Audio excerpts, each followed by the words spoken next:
Great scenes at Wembley. United richly deserved their win. Some have argued it's an easy run to the final, but I think the way they're playing under Ten Hag at the minute, this is kind of the first step in that rebuild, isn't it? He's made some significant changes to the team and just to the general vibe at the club as well. What have you seen from United, especially from this game at Wembley, that's made you realise that something good is happening there at the minute? No, it was a great win. It was a really efficient win and a really professional performance, and that's something you expect from a team that is used to winning. This Man United team isn't that used to winning. I think it's their first trophy in 6 years, and obviously it's Ten Hag's first at the club. But it seemed very natural for them to take this final on. Yeah. Now, obviously, that comes with the experience of some certain players in the team and what they brought to the organisation and the system. But generally speaking, I didn't think Newcastle really bothered Man United at all in this game. I thought it was a really comfortable victory. Although Newcastle had more of the ball at times and maybe brought the ball forward a bit more, that was United's game plan. They knew that they were set up defensively well enough to deal with anything Newcastle had to throw at them, and they knew how clinical they could be on the break, and that's exactly what we saw. It was a really good performance, I thought. It was a thoroughly deserved victory, and I think a lot of those players will feel like a bit of a monkey's off their back getting that first trophy win, particularly under Ten Hag. True. It's interesting you said first trophy win. It does feel like it's the start of something, doesn't it? And I think when we try and analyse the differences from the first game of the season to now, it's that core in the middle for me, that Casemiro, Rafael Varane and Martinez kind of pivot of three. That's just such a solid core of a team, isn't it? Everything kind of ran from that, from what I could tell. And it's been like that for a few weeks now. Casemiro in particular just enables everyone around him to play their game better. And it was the same in the final, really, wasn't it? It was just literally a showcase for him to play everything around him and give, I don't know, comfort to those to play their game the normal way, particularly the ones in front of him as well. They could go forward knowing that he was there. Yeah, it has to be the signing of the season for any club, I think. If we remember when he came in, a lot of people raised eyebrows at the kind of fee that was being paid for someone of his age. And obviously, he was always kind of considered the less glamorous of the Real Madrid midfield. But actually, it's exactly what Man United have been crying out for years. And they've attempted to fill that gap for a really long time. Fred was supposed to fill that gap, but he's not really that kind of player. They tried to bring McTominay through. He's nowhere near the standard. And then there's been big money signings as well. Let's not forget about the time that Schweinsteiger spent at Man United, or when they brought in Morgan Schneiderlin, for example. They've tried everything, Man United, to fill that hole. And a top quality defensive midfielder is hard to find. But Casemiro not only has filled that space, but also is helping United progress with the ball as well. His passing range has been outstanding. The fact that he got forward for a goal in this final seemed really deserved. He brings a presence of a winner. I think he's won 13 of 14 finals he's ever been in his career. And that's the sort of thing that United need right now. And I do think it's worth pointing out that this big signing from a huge club hasn't worked for United over the last few years. If you look at some of the big moves Man United made under the last few managers since Ferguson left, particularly players they brought in from elite level clubs, it seemed to be like a last payday or kind of players that have underwhelmed. You think of the likes of Angel Di Maria or Falcao or even Schweinsteiger, it fits into that category. But now that Ten Hag is there as an efficient coach with a clear plan, players like Varane and Casemiro that have come in from Real Madrid are back playing the kind of football that's going to see them excel. And that's something Man United have really lacked over the last few years. So that winning mentality is in the squad, but it was up to Ten Hag to bring that out. And I think having that strength and that core down the middle, like you say, has enabled everyone else to play better as well. It really has brought out the best of a lot of players. Yeah, I agree. And you mentioned Fred as well. We've seen the best of him because he's got such freedom to play alongside Casemiro. It's almost like he kind of is the big brother in the partnership. You know, he just enables him to just be a bit cheeky and run forward and have, get in positions where he can score quite important goals, which he has lately. But not just that. I think it's that mentality, isn't it, that's changed. He's a perfectionist, and I think Casemiro wants to win. And I think I've heard other podcasts say it's reminiscent of Erik Cantona joining the club when he just perfected training and made the standards on the training pitch so much higher. Casemiro is more, we should be winning these finals. And I think Varane is the same to an extent because they've won so much together.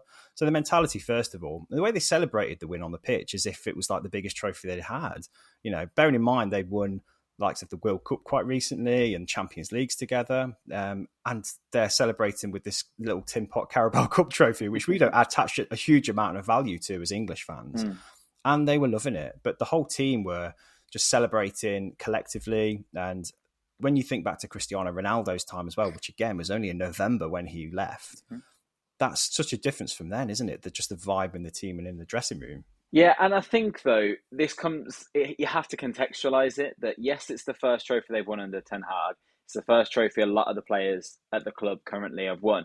But also, Yeah. it's in the middle of a really important season where they're still in 3 more competitions. You can't write them off for the Premier League. They're still in the FA Cup, and I think they might be favourites for the Europa League right now alongside Arsenal. Let's not forget Maybe. that only a few days before the cup final, they had that monumentous win against Barcelona. And they played excellently in that game as well. They should never have been behind in that game. They were absolutely robbed with that penalty. It was a ludicrous decision in my mind. But they had the strength and that winning mentality, like we discussed, to come back into that game. And then they played a cup final 3 days later. And I just thought that it was never in doubt. And I think that's one of the reasons the celebrations were so strong, because it does feel like a bit of a turning point and a bit of a, no, look, we are here. We are going to be competing for silverware more often. And the fact that we have the depth in our squad and the talent in our squad to turn around that quickly, I think that says a lot. It's worth pointing out that Casemiro is not the only influential signing in this team right now, because Lisandro Martinez, he was outstanding in this game once again, I think. Phenomenal. And you cannot underestimate the impact that he's had on this United team, the stability he's brought to the back line when we've had the uncertainty of Victor Lindelof, Eric Bailly, even Harry Maguire to an extent over the last couple of years. Going back further, Phil Jones was on punditry. He's still a Man United player, which is just hilarious to me. Lisandro Martinez, he embodies exactly what Ten Hag would want of his players. Maximum effort, cool, calm, collected on the ball, fighting for everything. That's what you need to win a final, and he showed that.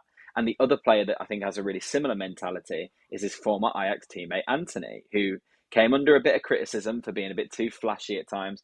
But actually, I think you see the legwork he puts in as well.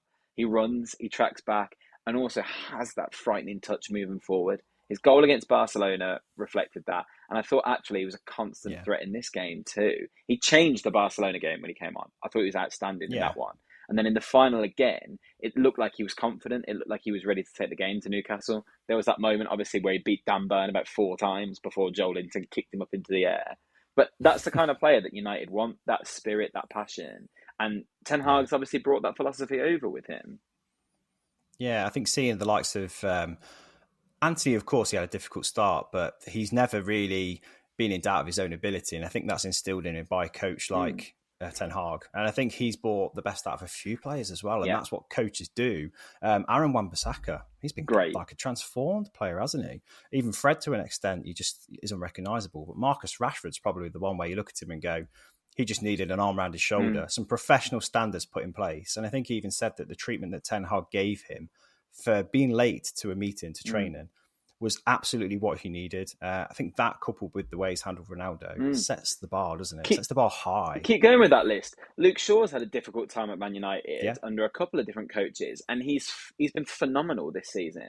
De Gea looks at his best at the moment. Jadon Sancho had that spell where he needed to come out of the team, but actually he's come back and looked really bright. We're seeing the best of Bruno Fernandes again. This is Christian Eriksen's first trophy in England, which seems mental, really, but not when you consider how long he was at Spurs, I suppose. But of course, he looks like a different player. Ten Hag is a coach. That's the biggest difference. Solskjaer was not a coach. Rangnick, I don't know what he was. Mourinho is more of a manager these days and tries to play with the system a bit more. But the individual player is being heavily coached right now. And you can see it because it's a different game from most of these players. It's not worked for everyone. Didn't work for Ronaldo. We've not seen Martial come back the way we thought we would. But Ten Hag's got enough of a squad there and enough unity in that squad. And that strong spine, that's all they need. Yeah. And with another summer coming, I wonder where United kick on to next season. It's inevitable that they'll move in for another striker. They might want another midfielder, or they'll keep Sabitzer. They'll probably go for one more wide forward if Martial moves on. That's a strong side then. That's a really, really strong side. I think they've pretty much been told as well that they've got to sell to buy if he wants to get anybody in the summer. So that's kind of indicative of how we've just loaned players in the January window. But some really solid loan signings as well. Like you say, Sabitzer slotted in quite nicely. Weghorst has moved back to sort of a number 10 position and actually played a really pivotal role when we've gone forward in spreading the play. He scored 1 goal, but everything else he's done has been pretty good. And again, I think identifying roles for players and where they fit into a team and a system is another strength of Ten Hag's. It's great. And a takeover could happen before the summer. You never know. Or maybe not before the summer, but it's on the cards, isn't it? And actually, United must be such an exciting prospect for someone to buy again. You know they've got the global fan base. You know they've got the reputation. Now, it looks like they might have the management structure and the playing staff that could kick on. They still are lacking a lot, don't get me wrong. The stadium needs huge investment, as we've talked about multiple times on the podcast. There still needs to be a better structure at board level. Of course there does.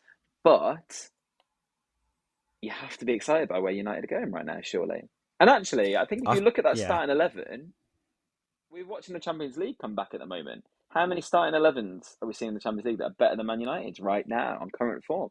It's weird to see them in the Europa League even, to be totally honest. But they should win that competition. If it's not Arsenal, they should win that competition now. Well, I always err on the side of caution because we've been here under Jose Mourinho. We won the League Cup, we won the Europa League, we qualified for the Champions League via the Europa League as well because we needed to. And I actually thought that was a turning point then. Could have been. I thought we had a team that included Zlatan at the time. Paul Pogba was coming to some kind of form. It felt like professionalism had been raised quite a lot and it needed to be. And then it went back to sort of a horrendous dressing room again. So I don't want to get too carried away with a Carabao Cup win, but you're right. This feels different. It just feels different from a United fan's point of view. We've not seen this much, I don't know, autonomy given to a manager that can deal with that kind of pressure as well. Show a real strength and authority and letting a player like Cristiano Ronaldo walk out the door because of, a distinct lack of discipline. And that's fantastic. We needed that. Because far too long players have ruled the roost at Manchester United. I don't think that's the case now. Yeah, I don't want to diminish the Carabao Cup win at all, but actually, I know what you're saying about not wanting to get carried away with that. I'd take more from the win on Thursday than the final win. Beating Barcelona across 2 legs was absolutely excellent, and I thought that was more of a marker of where United are at right now. And their form in the league is just outstanding. So there's plenty to be encouraged by. I think it all depends on where the club go next. You mentioned that season under Mourinho. I think that could have been a turning point. But then think about what happened that summer. Mourinho wanted to go all out to get a new centre-back, and they said no. So he ended up leaving, things went wrong, and then they signed Harry Maguire a year later than Mourinho wanted him for twice as much money. And the rest is history. So as long as United make the correct steps next, who knows? I don't want to say United, I'm not Rio Ferdinand, United are back, giving the 10-year deal or anything, but it's a positive direction. And I can't remember last time I thought that about a Man United side.